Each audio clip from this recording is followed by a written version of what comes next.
So I noticed one of your videos has over 3 million views. Oh, yeah. What is your strategy to obtaining so many views on one video like that? Okay, so like, to be honest, man.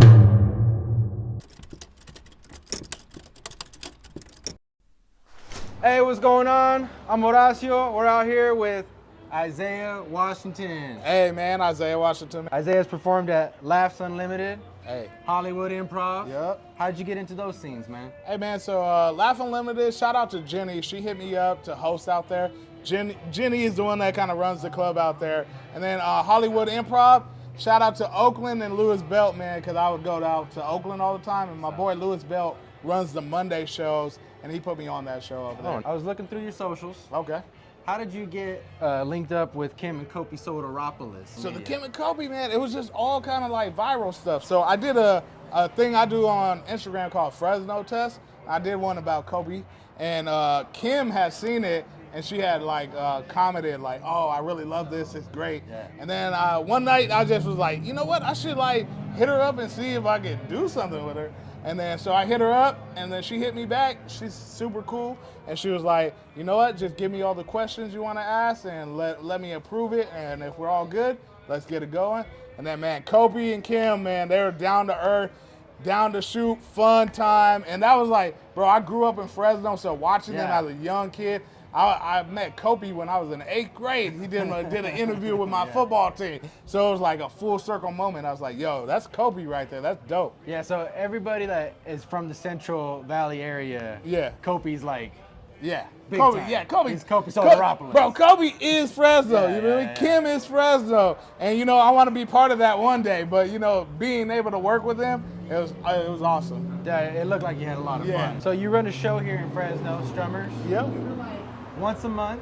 Yep. Can you talk about a little bit like what you enjoy about producing a show, and also what are some kind of snags that come up that you didn't expect? What I enjoy about producing a show is like you get to meet really dope comics from all over California, man. Sacramento, LA, even outside of California, Reno and stuff like that. And I enjoy like the people coming out.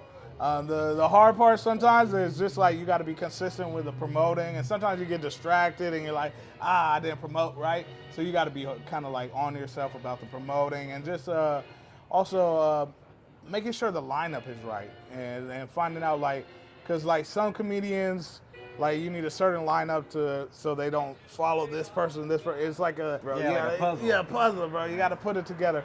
But overall, though, I enjoy producing that show. Me and Mike Wooden do that together. We've been doing it for about 2.5 years, man. It's been a great show so far. So what is it about Fresno that gives you a sense of pride? I was born and raised in Fresno my whole life. And then the reason why Fresno got such a special place in my heart, and I put it out there like that, is because I moved away from Fresno at 17 to Cleveland, Ohio. And I was with my family, my brother and stuff like that. And they would always talk about the people they had in Cleveland. Like, hey man, we got Bone Thugs, we got Kid Cudi, all this. And Fresno at the time had Fast Sean. And that was a dude I could champion. And he always repped Fresno. And I was like, bro, we need more people to rep our city, because a lot of times growing up, people talk down on our city. People talk bad about our city, and you feel kind of like you can't make it out of here. So seeing Fast do it, being like, yo, that's possible. I also want to represent that too for like the youth or for whoever's watching, and be like, yo, I can make it out of my city. I can make it from Fresno. I can do big things in Fresno, because like, Fresno's not that bad. People try to talk down on it, man. I've been to worse cities, man. I've been to worse cities, bro. I love Fresno. The people here are good. There's talented people here, talented comedians, talented artists, talented creators. And it's like, yo, let's build each other up instead of breaking each other down, man. It's time to rise up and get to the next level, man. So that's why I love Fresno, man. I love all that. I noticed one of your videos has over 3 million views. Oh, yeah. What is your strategy to obtaining so many views on one video like that, or on multiple videos that you have? Okay, so like, to be honest, man, me and my boy Feedsy the Great, man, we be making videos together. A lot of times, man, we just make what we love and what we think is funny. And then, of course, we watch the algorithm and hashtags and all that, but we just do what's funny to us and just hope that it goes out there. Just make quality content. And we're not trying to chase stuff, but also we know the game a little bit. So The reason why that blew up, I can't tell you exactly why, but it's just like we're consistent on putting out quality content, and so that's the reason why we're like our fan base is growing, and we're just trying to do something different out here in Fresno. You know, a lot of people aren't doing skits like that. There are some people out there, shout out to them, but like we're trying to do that a different way in Fresno. Show people like, hey man, you can be funny in different avenues. So you're very confident. Great crowd work today. It was an awesome set, by the way. He did awesome. What you want to talk about the growth that you had from being the type of guy who would just go to open mics week after week, never go up on stage, just watching from the sidelines. Yeah. To killing it tonight, for example. Crowd work, nonstop, high energy. Thank you. I think one of the things is just studying the game, man. I didn't start comedy till like 3 months of watching open mics. I was just sit in the back and study like what makes people different. Like why is this guy getting laughs and why is this person not? And just being able to study the game and study the audience and learning about human behavior. And then once I put my foot in the game, I was like, this is what I love doing, so I got to learn the craft of it. So I think it's very important to learn the craft and just taking risks and just putting yourself out there. And then at a certain point, you get more confidence the more you get on stage. The more you get on stage, you're like able to play with the crowd more. But that didn't start right away, you know. That happened after open mics, failing, doing good, failing, then doing good. And, you know, over time, though, you build confidence. You're like, you know what, I can do this.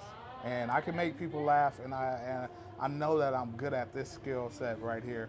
And so, man, just overall, I think it's just like studying the craft. Because the comedy is a craft. Some people walk into comedy thinking like, yo, I'm just funny, I can just be on stage, da-da-da. Nah, it's like you really got to work on this. You got to study this. You got to go home, rewrite your stuff. You know what I mean? You got to be free about yourself. You got to be open about yourself. You got to be able to tear your scars down. You want to talk about your personal life. Hey, man, you got to let that free, laugh about it, and all that. So, like, that's why I think, like, over time, I see my growth. Like, I see myself from the beginning to now, and I'm still growing. I'm still a young comic, because most comics, 10 years is where they start learning their stuff. I'm 5 years in, so I feel like I'm still a baby comic. You know, in the scene, I might be looked at a little bigger, but I'm still a baby comic out there. It's kind of how we feel like when we look at ourselves. Yeah, for sure. We're the biggest critic. Yeah. Who's your number one comic? Who's the top? That's a hard one. Because the thing is, I didn't get into comedy because of comedy. I got into comedy kind of differently. But when I studied the greats, Richard Pryor, obviously, is one of the greatest. And then Patrice O'Neal. I really like Bill Burr. I got to go Chappelle. And Louis C.K., man. Now, Louis C.K., though, joke for joke, though. Yeah. Like, he's continuous with it.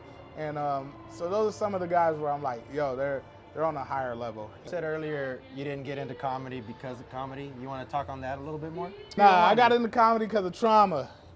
But, hey, what they say? Trauma plus time equals comedy. So that's real life. Lightning round right now, okay? All right, for sure. I'm going to ask these questions. I want you to answer in less than 30 seconds. Don't think about it too much. All right. Just as quick as you can. What movie do you quote the most? I can't remember quotes, so none. What's your favorite memory? Favorite memory, Disneyland, 5 years old. If you were a spy, what's your code name? No Edit 559. Are you a one episode at a time guy, or do you binge the whole season? Oh, I'm binging half the season.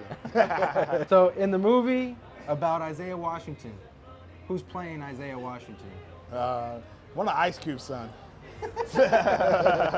Isaiah, do you want to plug anything? If so, look in the camera and talk to the people. Hey man, shout out to Fresno Comedy. Come out, watch shows, support Isaiah the Comedy on Instagram, TikTok, all that, man. And thank you for the interview, bro. Hey, yeah, no, thanks for having it, dude. For sure. All right, guys, thanks for watching. That was Isaiah Washington, tonight's headliner. Yep. I'm Horacio. We'll see you guys later. Hey, shout out to Horacio.